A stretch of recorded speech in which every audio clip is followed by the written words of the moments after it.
तुम जन्मजात योद्धा हो, मैं दिल से कह रहा हूँ, तुम हथियार मत डालो। अगर आप में संकल्प है तो संसाधन ना हो कोई फर्क नहीं पड़ता। इंसाइक्लोपीडिया कोई नहीं हो सकता, ना मैं हो सकता ना आप हो सकती। सुमन, 5 पराठे से ज़्यादा खाएंगे ये बाहर हो जाएगा, और 10 घंटे से ज़्यादा पढ़ेंगे ये बाहर हो जाएगा, सब बाहर निकल जाएगा। आप 3-4 महीने ऐसे पढ़िए, उसके बाद देखिए आपके अंदर जो कॉन्फिडेंस होगा, आपको ऐसे लगता रहेगा यार आज ही हो जाए परीक्षा, तो जो है देख लेंगे यार।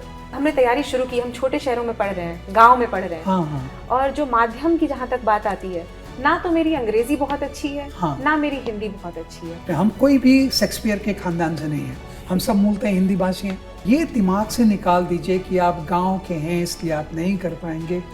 गांव के लोग अनिश्चितताओं के साथ जीना सीखते हैं। नमस्कार दोस्तों, यूपीएससी का सिलेबस एक महासागर की तरह है। इसमें कितने गहरे नीचे उतरना है, तैराकी कैसे करनी है, अपने किनारे कैसे खोजने हैं, इससे पार पाने के लिए ही नेक्स्ट आईएएस ने अपनी एक नई श्रृंखला शुरू की है जिसका नाम है सिलेबस सारांश। मैं सुमन झा हूँ और हर हफ्ते मेरे साथ होंगे नेक्स्ट आईएएस के कोई ना कोई एक्सपर्ट फैकल्टी, जिनके साथ हम बातचीत कर पाएंगे सिलेबस के बारे में। चूँकि हमारी श्रृंखला का पहला एपिसोड है तो हम चाहते थे कि जीएस के सिलेबस का भी हमें बर्ड्स आई व्यू मिले। हमारे साथ हैं RC Sinha sir. Welcome sir. Sir, जो मेरा पहला क्वेश्चन आपके लिए है वो है कि बहुत सारे व्यूअर्स इस बात को जानने में बहुत इंटरेस्टेड होंगे कि जब आप तैयारी किया कर रहे थे और अब जब आप देखते हैं बच्चों को तैयारी करते हुए, आपके समय में और अभी के समय में सिलेबस में कितना फ़र्क आया है? आज ये बहुत बढ़िया दिन है मेरे लिए कि आप दशकों पीछे मुझे ले जा रहे हैं। मैं 2-3 बातें कहना चाहूँगा। सबसे पहली बात मैं ये बता दूँ कि मैं एक बार में रणनीति के कारण एक बार में क्वालिफाई किया, जिसका मुझे सर्वथा गर्व है।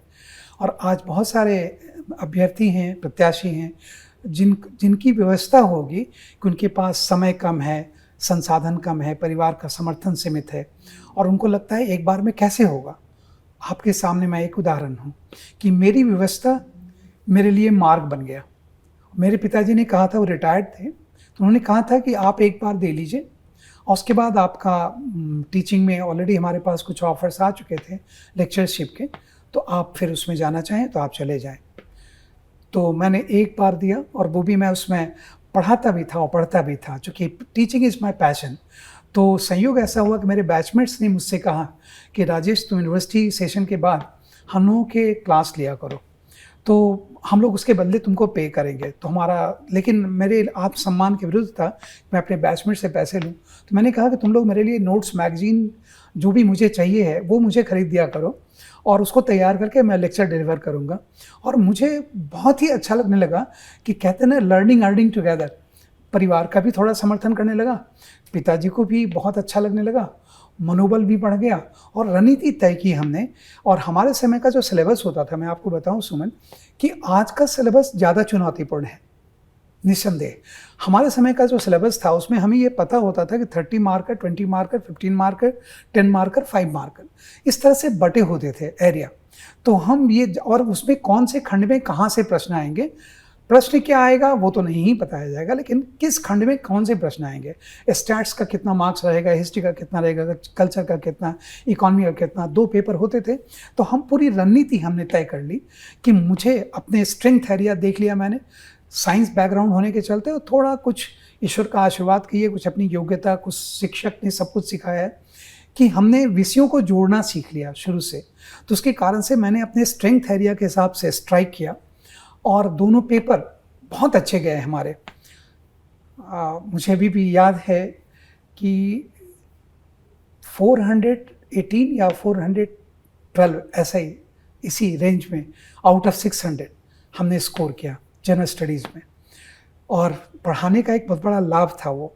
साथ साथ जो व्यवस्था थी कि अगर एक बार ये नहीं हुआ तो फिर मुझे, ठीक है टीचिंग मेरा पैशन था, लेकिन मुझे ये एक प्रतिष्ठा का विषय भी लग रहा था कि एक बार की ज़िंदगी होती है, ऐसा तो है नहीं कि इस ज़िंदगी जी लेंगे अगले जीवन में कुछ अच्छा करेंगे। जब जीवन एक बार मिला है जीने के लिए तो एक बार का चांस बहुत है। बड़ा एक अलग शिक्षकों का दिया हुआ आशीर्वाद, माता पिता का आशीर्वाद, और एक बार में हो गया सिलेक्शन। ऑफ कोर्स मुझे प्रॉपर नहीं मिला, जिसके चलते मेरे गुरु मुझसे बहुत नाराज़ थे कि तुमसे अपेक्षा थी, लेकिन आईपीएस मिला, Assam Meghalaya cadre, joint cadre अभी भी है। अगर आप में संकल्प है तो संसाधन ना हो कोई फर्क नहीं पड़ता, बल्कि जिनके संसाधन सीमित होते हैं वो ज़्यादा आसानी से निकल जाते हैं, क्योंकि उनके पास विकल्प नहीं होता। जिनके माता पिता एक बार ये बोलते थे कि बेटा हम लोग हैं, तुम करो, तो पंचवर्षीय योजना भी हो जाती है वो। तो इसका एक आशीर्वाद मिला। और प्लस जैसा मैंने आपको सिलेबस बताया कि हम लोगों का सिलेबस और आज का सिलेबस बिल्कुल अलग है। पेपर 1, 2, 3 आप देखिए तो 180 मिनट है आपके सामने। 8 मिनट में आपको 10 प्रश्न लिखने हैं 150 शब्द के, 10 मिनट में आपको 250 शब्द के 10 प्रश्न लिखने हैं, तो 180 मिनट में आपको 20 प्रश्न लिखने हैं, जिसको कहते हैं ताबड़तोड़ इनकाउंटर। सांस लेने का भी समय नहीं है। तो ये आपने जब एक बार सोच लिया कि बीच में आप वॉशरूम नहीं जा सकते, नहीं तो आपका मोमेंटम बिगड़ जाएगा। तो और दबाव ऐसा बहुत अच्छा होता है, प्रेशर कुकर में खाना जल्दी बनता है और बढ़िया बनता है। तो प्रेशर है, सिलेबस है और चुनौतियों का थोड़ा अंतर है। चुनौतियां तब भी थी, आज भी हैं। संकल्प तब भी था, आज भी हैं। करना चाहें आज कर लेंगे, तब करना चाहें करके बैठा हूँ और पैशन में हूँ, टीचिंग में हूँ। कई बार हमने ये सुना है कि common sense is not so common. हाँ, और वैसे ही general studies is not very general. तो सामान्य अध्ययन में ऐसी कौन सी चीज़ है जो उसे सामान्य बनाती है या असामान्य बनाती है? बड़ी अच्छी बात है आपने कही। General studies is not so general, really I do agree. सामान्य अध्ययन वाकई सामान्य नहीं है, लेकिन मैं एक बात जैसे कहना चाहूँगा अपने एप्लीकेंट्स के लिए कि देखिए पेपर 1, 2, 3, 4 अगर आप देखिए, इस प्लेनेट पर कोई ऐसा चीज़ नहीं है जो सिलेबस में नहीं है। पेपर 1 में देखिए सोसाइटी है, कल्चर है, ज्योग्राफी है, हिस्ट्री है, पोस्ट इंडिपेंडेंट इंडिया है, जो मैं लेता हूँ स्वतंत्रता उत्तर भारत, जिसमें भारत का समाज, संस्कृति, राजनीति, अर्थव्यवस्था, तकनीकी, विदेश नीति, सारे क्षेत्रों का विश्लेषण। और मैं बड़ा आभारी हूँ इस पूरी टीम का कि सब एक से एक हैं, लेकिन वो मुझे नेतृत्व करने कहते हैं कि आप इसे ओपन कीजिए, व्यापक दृष्टिकोण दे दीजिए, फिर हम अपने अपने कमान ले लेंगे। हम एक टीम, मजबूत टीम की तरह काम कर रहे हैं। और इस तरह से आप सिलेबस को अगर आप देखिए तो पेपर 1 में ये है, पेपर 2 में है कॉन्स्टिट्यूशन है, पॉलिटी है, गवर्नेंस है, सोशल जस्टिस है, सिविल सर्विसेज है, फॉरेन पॉलिसी और इंटरनेशनल रिलेशन है। पेपर 3 देखिए आप तो इकोनॉमी है, टेक्नोलॉजी है, इंटरनल सिक्योरिटी है, एनवायरनमेंट है, डिजास्टर मैनेजमेंट है। आप 5 की बात सोच लीजिए। मैं देखिए हर में मैं 5 निकाला हुआ है, यही सिलेबस है। और एक मैंने आदत बना ली, आप अपने तरह से आदत बनाएं, लेकिन मैं आपको सलाह दूंगा जो भी करें ना 5 पॉइंट में करने की आदत बना लीजिए। क्योंकि 5 साल की सरकार, 5 साल की योजना, पंचशील होता है, पंचमेवा होता है, पंच तत्व होता है, तो क्यों ना 5 आप पॉइंट बनाना सीख लें, तो आपकी दुविधा नहीं होगी कभी कि कितने पॉइंट्स आपने तैयार किए थे। जो बनाए 5 पॉइंट। जैसे कोई अगर आप एग्जाम्पल दे पाएं सर, कि आपने बताया ना कि एक टॉपिक पे 5 पॉइंट तैयार करें, तो अगर इंटरनल सिक्योरिटी, हालांकि आप पढ़ाते नहीं हैं लेकिन आप बहुत इंटरनली जुड़े रहे इंटरनल सिक्योरिटी से, तो इंटरनल सिक्योरिटी को अगर हम 5 पॉइंट्स में ब्रेक डाउन करेंगे तो वो क्या इंपॉर्टेंट 5 पॉइंट? जैसे मान लीजिए इंटरनल सिक्योरिटी को अगर आप 5 पॉइंट में ब्रेक डाउन आंतरिक सुरक्षा को करना चाहें, तो सबसे पहले है 1 नंबर पॉइंट है कि विकास और उग्रवाद में क्या संबंध है। ये सिलेबस में दिया हुआ है। क्योंकि विकास जब होता है तो एक बहुत बड़ी जनसंख्या विकास की मुख्य धारा से छूट जाती है अक्सर, और जब वो छूट जाती है तो असंतोष, आक्रोश, आंदोलन वही सशक्त रूप ले लेता है और आंतरिक सुरक्षा की चुनौती पैदा करता है। तो 1 नंबर पॉइंट आप ये उठाइए कि धरातली समस्या क्या है, विकास से उग्रवाद कैसे जुड़ा हुआ है। संपूर्ण विकास की हम बात करते हैं, लेकिन ये आदर्श संकल्पना है। संपूर्ण विकास, एक परिवार में भी अगर 3 बच्चे हैं, तीनों का समान विकास होगा, माता पिता कहते हैं, होता नहीं है। कोई आईएएस हो जाता है, कोई सेक्शन ऑफिसर रह जाता है, प्रयास सबके लिए किया जाता है। तो जो सेक्शन ऑफिसर रह जाता है, कहीं ना कहीं उसके दिल में असंतोष, आक्रोश रहता है कि परिवार ने मुझे, पिताजी ने वो मौका नहीं दिया, ज़्यादा काम मेरे ऊपर दबाव रहा, दायित्व रहा, वगैरह वगैरह। तो ये समाज में बिल्कुल है। तो आप देखिए 1 नंबर पॉइंट पे विकास से उग्रवाद जोड़ लीजिए। 2 नंबर पॉइंट पे उग्रवाद, आतंकवाद, सीमा पार आतंकवाद, सरकारी घटक, गैर सरकारी घटक, उसको ले लीजिए कि इनको कहाँ से वित्त पोषण मिलता है, अस्त्र कहाँ से मिलते हैं, सरकार इन्हें समर्थन कैसे देती है, जो सीमा पार सरकारें हैं, गैर सरकारी संगठन, मिलिटेंट ऑर्गेनाइजेशन कैसे समर्थन देते हैं, दूसरा पॉइंट हो गया।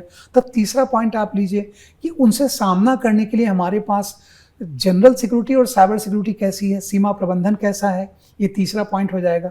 चौथा पॉइंट हो जाएगा जो मूल अर्थव्यवस्था है, जो मूल व्यवस्था है हमारी आंतरिक सुरक्षा की, वो पुलिस से जुड़ी हुई है, पुलिस व्यवस्था की रीढ़ है। तो पुलिस सुधार और न्यायिक सुधार में क्या संबंध है, कितने, और पांचवा पॉइंट आप ले लीजिए कि भूमिकाएं क्या क्या होती हैं, जैसे सुरक्षा बल की क्या है, सेना की क्या है, छानबीन एजेंसी की क्या है, जैसे कहें गुप्तचरी की क्या है, स्थानीय गुप्तचरी क्या है, मुखबिरी क्या होती है। तो आपने 5 पॉइंट में अपने सिलेबस को कर लिया, अब इससे बाहर कुछ है ही नहीं आंतरिक सुरक्षा में, और 5 को आपने एक क्रम में तैयार कर लिया, बादशाह की तरह बैठे रहिए, पूछो क्या आप पूछते हो। इंसाइक्लोपीडिया कोई नहीं हो सकता, ना मैं हो सकता ना आप हो सकती सुमन, लेकिन हम जोड़ना सीख जाएं तो पूरा सिलेबस। और जब सिलेक्शन हो जाता तो हम भी बोला करते थे कि हम तो 14 घंटे पढ़ते थे, जबकि 5 घंटे से ज़्यादा कभी नहीं पढ़ा। 5 पराठे से ज़्यादा खाएंगे ये बाहर हो जाएगा, और 10 घंटे से ज़्यादा पढ़ेंगे ये बाहर हो जाएगा, सब बाहर निकल जाएगा। जो बात यहाँ है वही बात यहाँ है, ये कहने कहानी की बात है। तो ये मूल बात है। तीसरी बात इसमें मैं जोड़ना चाहूँगा कि मैंने जो कहा आपसे कि 5 पॉइंट, उसमें एक क्रम बनाने की कला हमेशा आनी चाहिए, सही क्रम जरूरी है। आप अगर देखिए, मैं नॉन वेजिटेरियन हूँ तो मैं वही उदाहरण दूंगा कि किसी को चिकन बनाना है तो चिकन लिया, कट किया, धोया, मैरिनेट किया, फिर उसको रोस्ट किया, फिर लेआउट किया।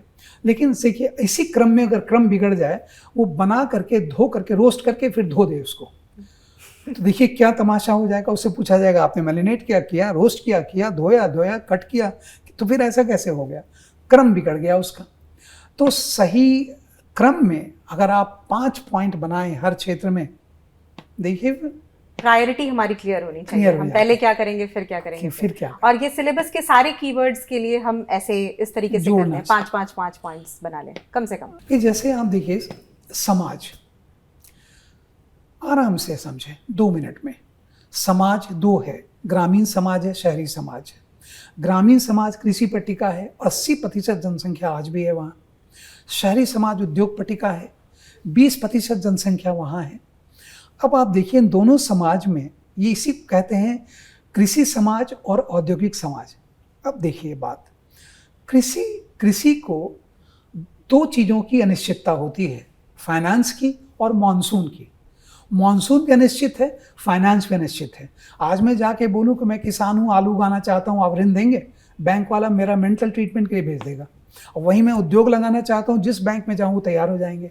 तो मानसून और फाइनेंस 2 की अनसर्टेनिटी के चलते ये इंडस्ट्रीज में और औद्योगिक समाज में है और कृषि समाज में नहीं है, जिसके कारण कृषि और उद्योग जो अर्थव्यवस्था के 2 पहिए थे, समाज का 2 पहिया है ये, उसमें उद्योग आगे चल पड़ा, कृषि पीछे छूट गया। जिसके चलते देखिए जोड़ते जाइए, जिसके चलते क्या हुआ कि ग्रामीण जनसंख्या का शहरों की ओर बड़े पैमाने पर पलायन हुआ। फिर उसके चलते क्या हुआ, सारे शहरों में झुग्गियां बन गई, और जिस शहर में जितना समृद्धि है उस शहर में उतनी बड़ी झुग्गी है। बॉम्बे देख लीजिए, मुंबई, धारावी सबसे बड़ी झुग्गी है, एशिया की सबसे बड़ी झुग्गी, और समृद्धि में मुंबई देखिए कहाँ से कहाँ है। तो आज इस बार का प्रश्न भी है, पेपर 1 में ये प्रश्न आया हुआ है कि ये पलायन क्यों होता है। अब देखिए ये पलायन हुआ, अब इससे जोड़ते चले जाइए। जब शहर में लोग आएंगे तो उनकी आवश्यकता तो बढ़ गई शहर के अनुसार, लेकिन रोजगार तो है नहीं, क्रय शक्ति है नहीं। 2 दिशा में हो जाएंगे, या तो सस्ते श्रमिक के रूप में काम करेंगे। सस्ते श्रमिक के रूप में काम करेंगे तो मशीनों का उपयोग सीमित होगा, मशीन का उपयोग सीमित होगा तो उत्पादों में गुणवत्ता कम होगी, गुणवत्ता कम होगी तो निर्यात कम होगा, और हमारा पेट्रोलियम का आयात तो होता ही रहता है, तो भुगतान संतुलन हमारा नेगेटिव होगा। देखिए बात कहाँ से। तो यहाँ हम जीएस पेपर 1 के सोशल इश्यूज से निकलकर समाज से निकले, फिर कृषि में गए जीएस पेपर 3, और फिर वहां से वापस हमने समाज का देखा, फिर उस झुकी पर राजनीति, हाँ, वोट बैंक की राजनीति, पेपर 2 पर आ गए। पेपर 2 पर आ गए। तो अगर आप, हो सकता है जो हम सुन रहे हैं वो कहेंगे कि सर आप 3 दशक से इसी क्षेत्र में हैं तो आप तो ऐसे कर लेंगे, हम कैसे करें। बिल्कुल आप कर लेंगे, संकल्प होना चाहिए। आप देखिए कैसे करिए, आप पूरे सिलेबस के 5 पॉइंट जो मैंने बताए, पेपर 1 में समाज है, संस्कृति है, भूगोल है, इतिहास है, स्वतंत्र उत्तर भारत, उसको आप नोट कर लीजिए पेपर में, उसके बीच में रिलेशन बैठाइए। ये हम जीएस पेपर, जो जीएस का मेंस का पेपर है, हम उसकी बात करें सिलेबस की। मैं कहूँगा आपसे सुमन जी कि मुख्य परीक्षा, प्रारंभिक परीक्षा का विभेद भूल जाइए। आप तैयार करते समय ओलंपिक्स के लिए तैयार करिए, एशियन गेम्स में गोल्ड लेकर के आएंगे आप। ये नहीं, अगर आप मुख्य परीक्षा के स्तर पर तैयार हैं तो प्रारंभिक परीक्षा तो ऐसे निकल जाता है। हम लोगों का एडवांटेज यही था, हम प्रीलिम्स देने गए थे, कितना भी तथ्यात्मक पूछ ले लेकिन तथ्यों को भी विश्लेषण कर लेते हैं। जब मुख्य परीक्षा का आपका तैयारी है, दृष्टिकोण आपका है, ओलंपिक्स के लेवल पर आप तैयार हैं, गोल्ड लेने के लिए सोचे हुए हैं, एशियन गेम्स में पहुंचने के साथ लगता है देख लेंगे, तो गोल्ड ब्रॉन्ज मिलना ही है, सिल्वर मिलना ही मिलना है। तो हमें शुरुआत में जब हम अपनी तैयारी शुरू कर रहे हैं तो मुख्य परीक्षा का जो सिलेबस है उसके कीवर्ड्स अपने सामने रख लें। बिल्कुल, कभी भी इसमें मत जाइए कि प्रारंभिक पहले करेंगे फिर मुख्य करेंगे, तो आप किस्तों में ही जिंदगी जीते रह जाएंगे। And one has got one life to lead, एक जीवन मिला है जीने के लिए। कोई अगर कहे कि जैसे मैं परीक्षा दे रहा हूँ, मैं थोड़ा अनुभव ले लूँ, तो एक जीवन जी लो, एक अनुभव ले लो, अगले जीवन में कुछ करना, ये कोई बात होती है? अनुभव क्या चीज़ होती है? ये तो सर आपने एग्जाम्पल के साथ हमें अभी बताया कि कैसे जो सामान्य अध्ययन के अलग अलग पेपर्स हैं, GS 1, 2, आप किस तरीके से सबको जोड़ सकते हैं। सर जैसे GS पेपर 1 के अंडर ही आ जाते हैं अलग अलग जो विषय आते हैं, चाहे वो समाज हो गया, चाहे वो सुनामी हो गया, भूगोल हो गया और इतिहास हो गया, इनको हम किस तरीके से फिर देखेंगे, जोड़ेंगे? बड़ा अच्छा है, बहुत अच्छी। अब देखिए एक छोटी सी चीज़ बताएं आपको, भूगोल आपने किया, आप आईने के सामने खड़े हो जाइए, मैं खड़ा हो जाऊं आईने के सामने, मैं हिंदुस्तान हूं, मैंने ऐसे अपने आप को कहा। अब ये भारत को देखिए, तो आईने के सामने मैं खड़ा हूं, ये हमारा हिमालय है, ये जो हमारा भाग आप देख रही हैं ये तिब्बत का पठार है जो गर्म होता है तो मानसून को खींचता है अपनी तरफ। अब ये देख लीजिए हमारा किरथार और सुलेमान रेंज है ना, तो ये हमारा सुलेमान किरथार रेंज हो गया, इधर उत्तरी पश्चिमी भारत, ये अराकन योमा क्षेत्र हो गया, जिससे कि हम म्यांमार से अलग हैं, और अराकन योमा ही डूब जाता है बंगाल की खाड़ी में, अंडमान निकोबार द्वीप समूह के रूप में निकलता है।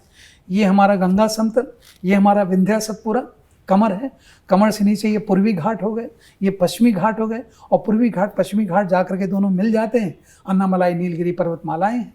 तो कोई कहे कि मुझे भूगोल की जानकारी नहीं है, मैं तो अभी शुरू कर रहा हूँ, क्या बात करते हैं, शुरू कर रहे हैं। इस देश में हम पैदा हुए हैं, भूगोल जैसे कहते हैं माँ को अंधेरे में भी देखिए उसकी आहट होती है तो बोल देते हैं माँ, वो डराना चाह रही थी लेकिन बोलते हैं माँ तुम कि डराए मत करो। तो यही बात, ये भावना आपकी जब तक है कि आप इस देश की सेवा करना चाहते हैं, मैं भावुकता की बात नहीं कर रहा हूँ, मैंने जिया है इसको, कि अगर इंडिया के मैप को देख करके सेंसेशन होता है कि जहाँ भेज दो, जितना आपने दिया है उसका 50% तो कम से कम वापस कर देंगे, वो जुनून आप में है, तो आप भूगोल को उठाते हैं, ऐसे देखते हैं और देखिए हम, आपने जैसा कहा, कैसे जुड़ता जाएगा ये। अब ये भूगोल है आपका, ये कर्क रेखा बीचों बीच भारत को बांट देती है, तो कर्क रेखा को उत्तर हमारा जो है वह देखिए जलवायु परिवर्तन होता है, कर्क रेखा के नीचे जलवायु परिवर्तन नहीं है, इसलिए हमारी जलवायु को बोलते हैं उष्णकटिबंधीय मानसूनी जलवायु, ट्रॉपिकल मानसून टाइप क्लाइमेट। ऐसे सोचे, खाली पढ़ते रहने से नहीं होगा, ऐसे सोचे कर्क रेखा से ऊपर जलवायु बदलती है। अब देखिए क्लाइमेट चेंज होगा, वेदर चेंज होगा तो क्रॉपिंग पैटर्न चेंज होगा, क्रॉपिंग पैटर्न चेंज होगा तो फूड पैटर्न चेंज होगा, फूड पैटर्न चेंज होगा तो फूड पैटर्न आपके कल्चरल पैटर्न को बहुत प्रभावित करता है, जिसके चलते आप देखिए उत्तरी पूर्वी भारत के लोग, नॉर्थ ईस्टर्न लोगों को आप देखिए असम प्रवेश करते ही कदकाठी बदल जाती है, उत्तर पूर्वी भारत, और इधर आप बढ़ते चले जाइए, उधर से उतरते जाइए, भात खाते जाते हैं, उसके बाद बिहार पहुँचते हैं, भात रोटी शुरू, जिसमें भात का दबदबा रहता है, दिन में भात खाएंगे, रात में रोटी खाएंगे, और यूपी पहुंच जाइए, संक्रमण काल शुरू हो गया, चावल रोटी दोनों समय खाएंगे। बिहार जैसे जगह देखिएगा कि रात में रोटी, दिन में चावल, और उत्तर प्रदेश संक्रमण काल में देखिए चावल रोटी दोनों है।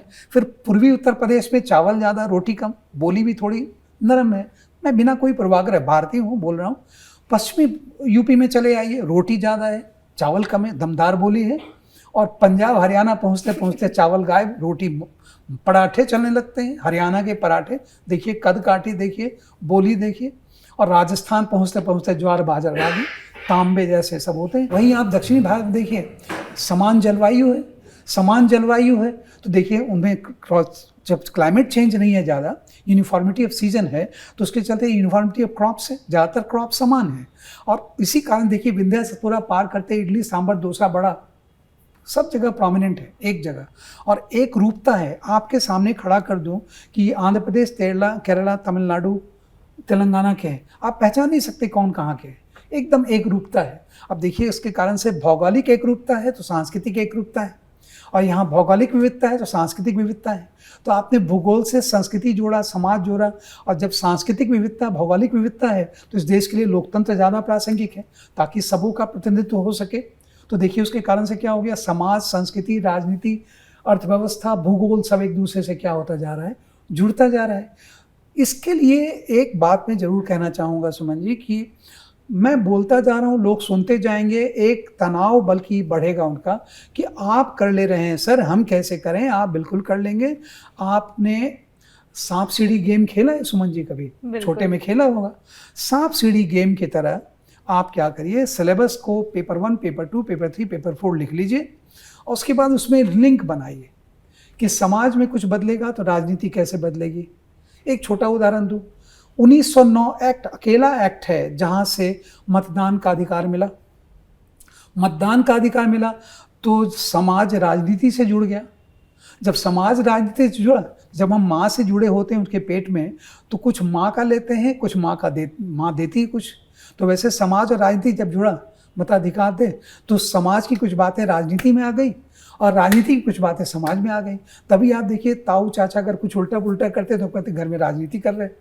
और वही राजनीति में देखिए, जाति का सर्वेक्षण कर रहे हैं, जाति किसकी क्या है, कैसे है, वोट बैंक वगैरह वगैरह।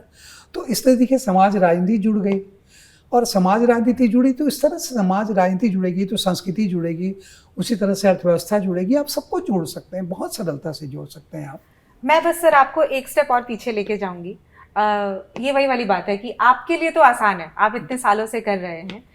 मुझे लगता है कि अभी भी जो हमारे व्यूअर्स हैं वो जानना चाहेंगे कि पहला स्टेप क्या हो। मेरे आज तैयारी का मेरा पहला दिन है, मेरे हाथ में सिलेबस है, मैंने मुख्य परीक्षा के 4 पेपर्स देख लिए, उसमें बहुत सारे ऐसे भी टर्म्स हैं जो मुझे समझ नहीं आ रहे हैं। प्रोबेटी इन गवर्नेंस हो सकता है, इकोनॉमिक्स ऑफ लाइफ स्टॉक, कुछ भी ऐसे बहुत सारे टर्म्स हैं जो मुझे समझ नहीं आ रहे, और इंटरलिंकिंग तो इसके बाद का स्टेप है।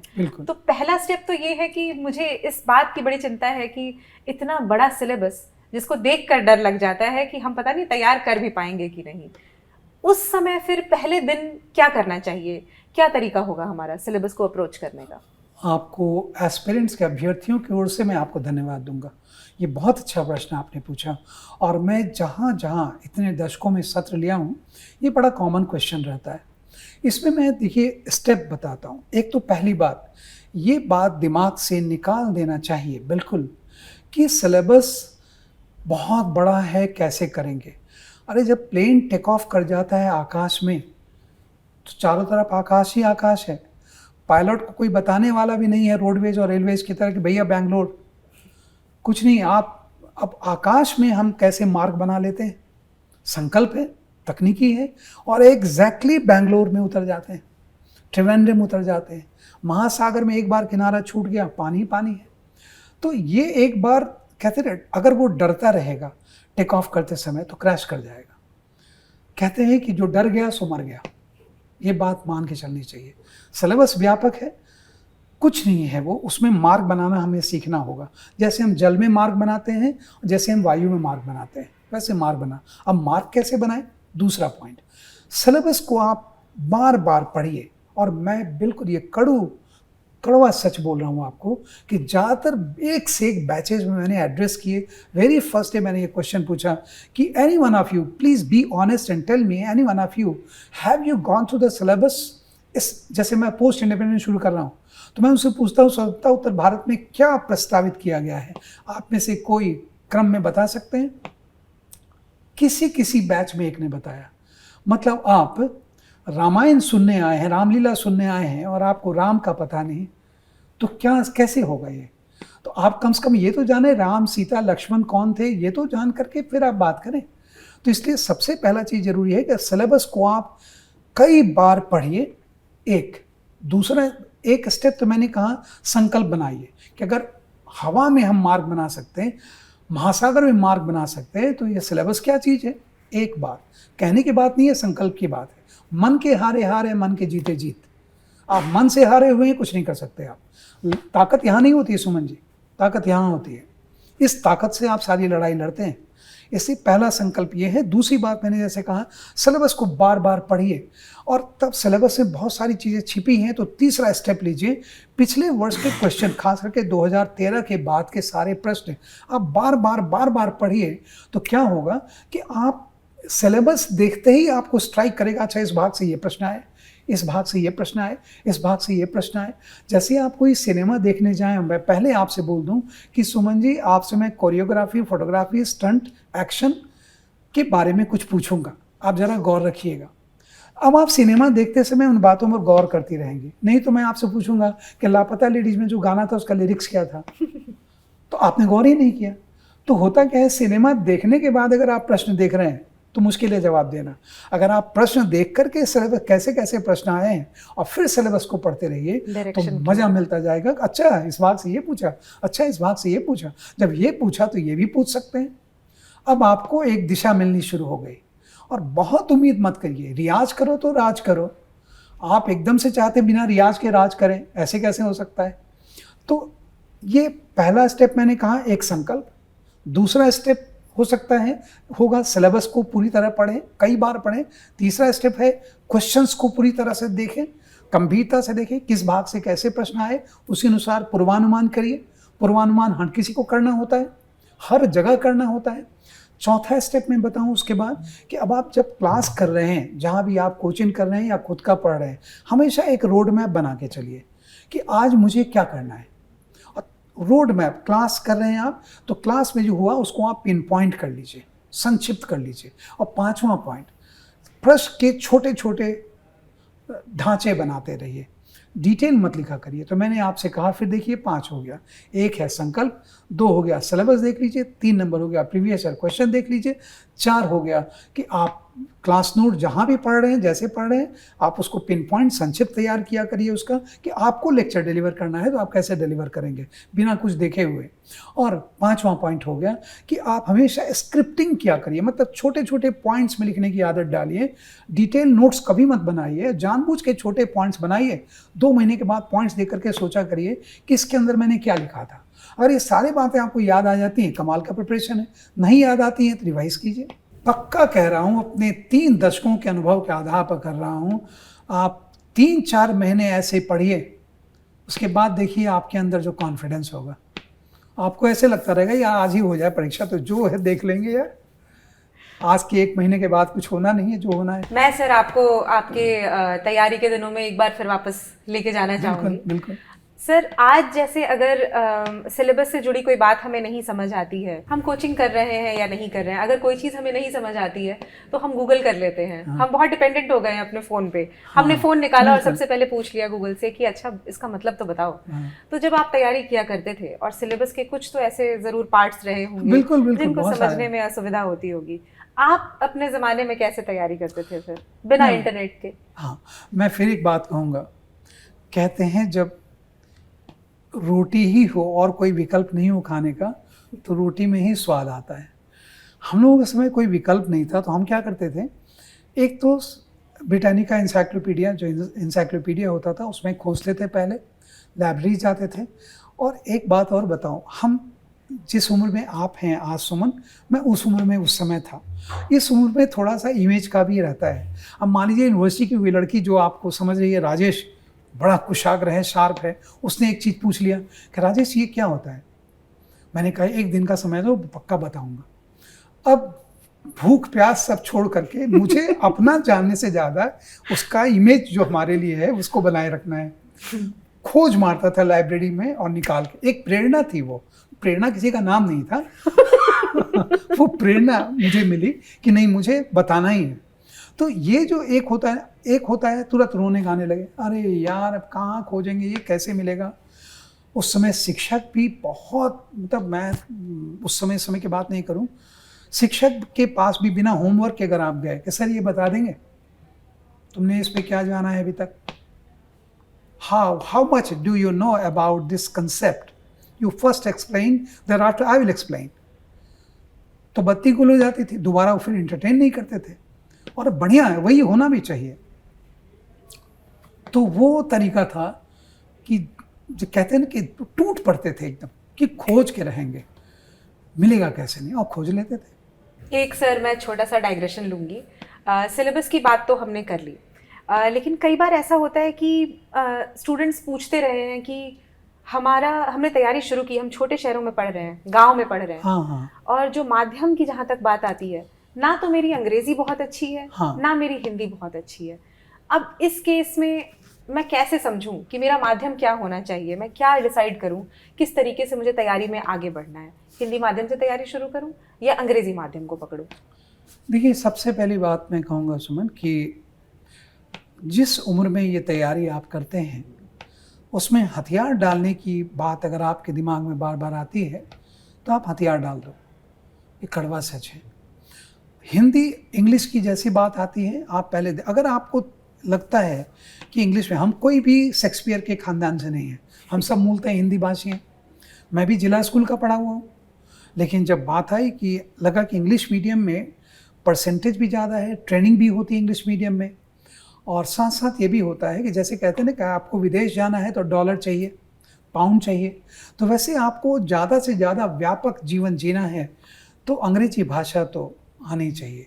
आज देखिए हर कोई अंग्रेजी इंटरनेशनल हो जाता है, तो इसलिए आप थोड़ा प्रयास से, चूँकि हिंदी में भी आप ऐसा नहीं है कि आप बिना प्रयास के औपचारिक हिंदी बोलने लगेंगे, तो अंग्रेजी में जब दोनों मार्ग आपके सामने हैं, अंग्रेजी वाला मार्ग, और ये दिमाग से निकाल दीजिए कि आप गांव के हैं इसलिए आप नहीं कर पाएंगे। गांव के लोग अनिश्चितताओं के साथ जीना सीखते हैं। आज के आज फसल खन खन कर रहा है बाली गेहूं का, गांव में रहा हूँ, खेती भी की है, आज लग रहा है कि अब फसल कटेगा तो इस बार तो समाधान है, रात में तेज बारिश, फसल खत्म, लेकिन अगले दिन कोई रोता हुआ नहीं मिलेगा आपको। ठीक है, देखते हैं फिर करेंगे कुछ, इसका भी उपाय निकालते हैं।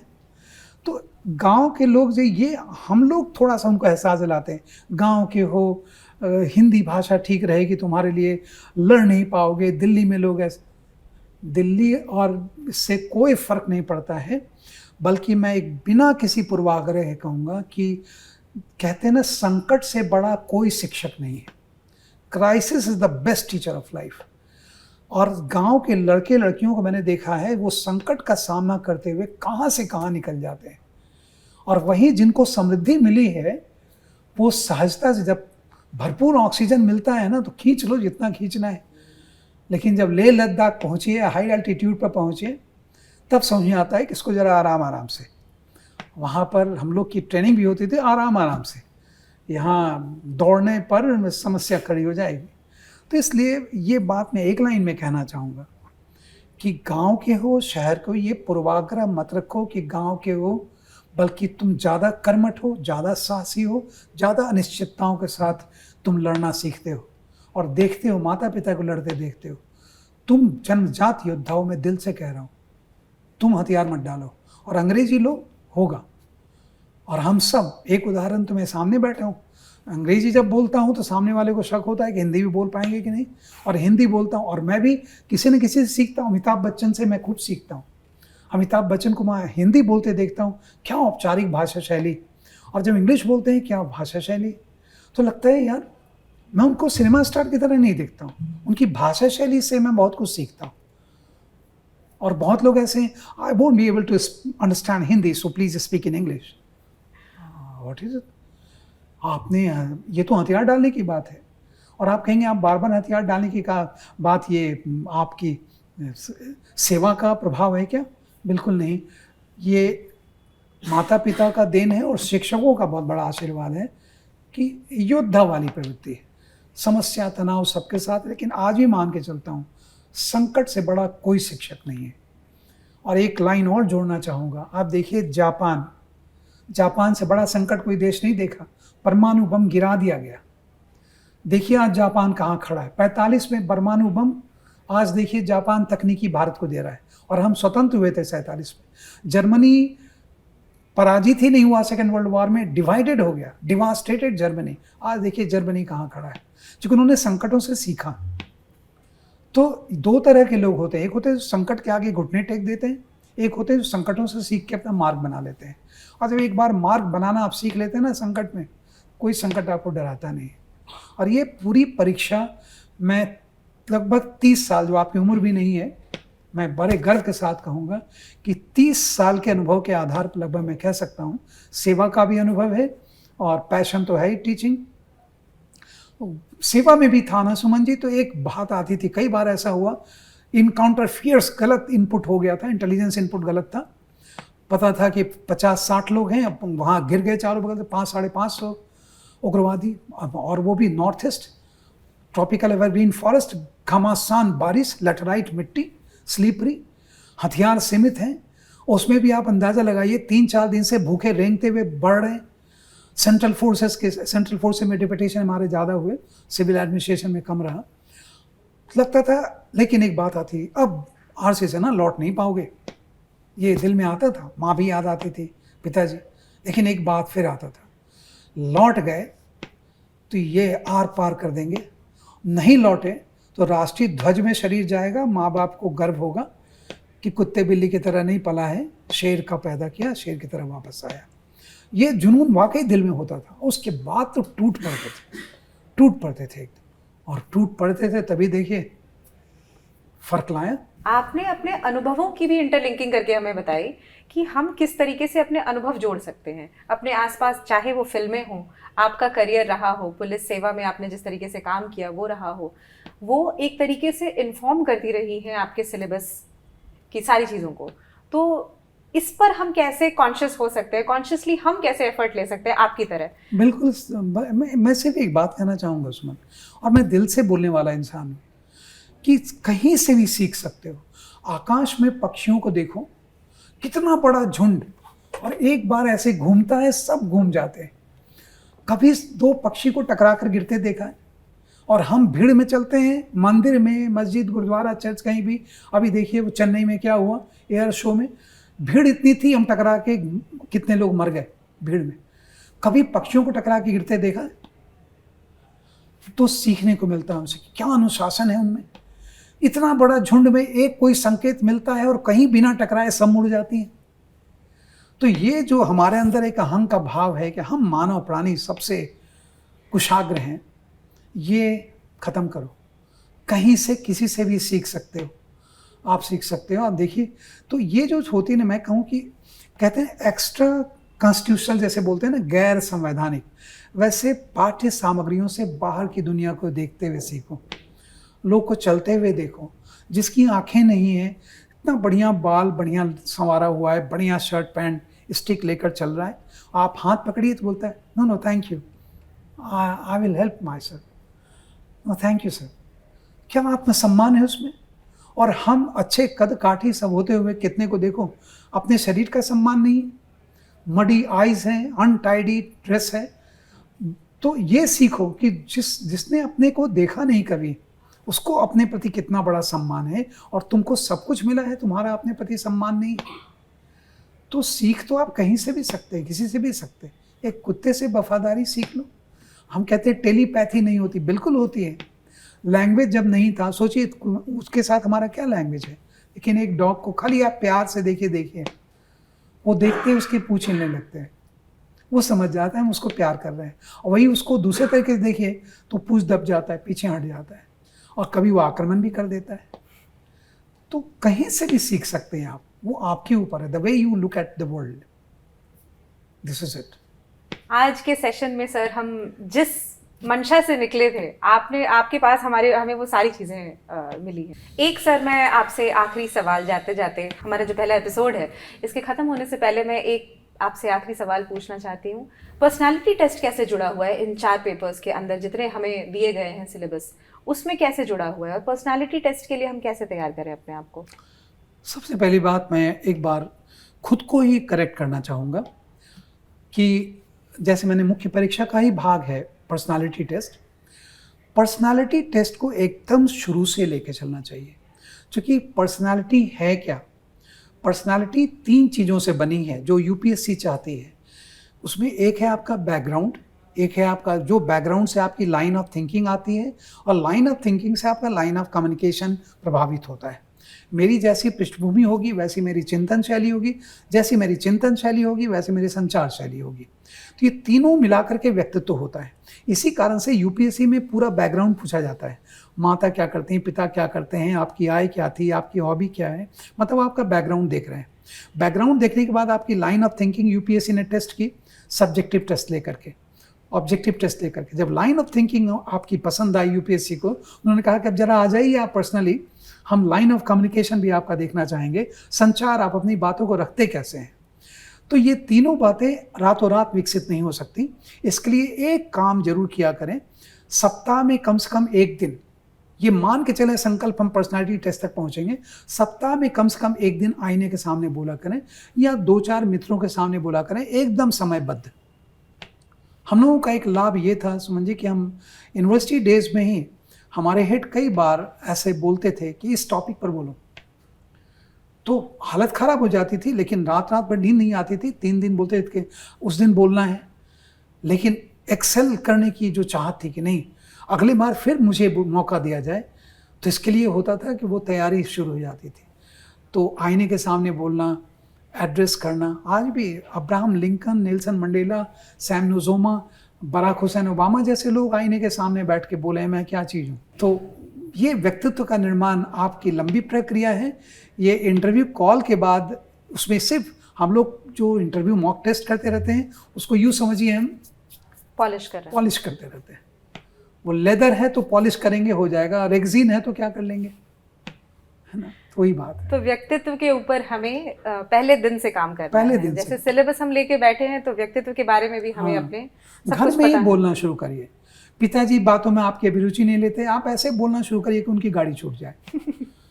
जिस दिन आपने उनको बांध लिया अपनी बातों में, वो भले आप पर नाराज हो गए कि मेरी गाड़ी छूट गई, लेकिन वो आपका बेस्ट कॉम्प्लीमेंट है कि आपने पिताजी को वैसे विषयों पर बांध लिया जबकि वो आपसे अभिरुचि नहीं लेते थे आपकी बातों में। माता जी रोटी बना रही हैं, कुछ बोलना शुरू किया जम्मू कश्मीर पर, माता जी रोटी ऐसे करते करते आपको देखती गई, रोटी जल गई। कमाल के स्पीकर हैं आप। ये तरीका है। ये सर हमारे इस सेशन में आपने जो जितने ओपन सेशंस होते हैं जहाँ बातचीत की जाती है कि तैयारी कैसे करें, प्रीलिम्स से लेकर और पर्सनालिटी टेस्ट तक, आपने इस पूरे सेशन में एक तरीके से हर एक जो इम्पोर्टेंट टॉपिक है उसका विश्लेषण किया है। अब तो ये हमारे श्रोता, हमारे जो ऑडियंस हैं, वो बताएंगे कि उनको क्या मिला, लेकिन मेरा भी आशा और विश्वास है कि वो बहुत अच्छा करें और संकल्प के साथ चलें। और हम आप सब आजीवन सीखते रहेंगे।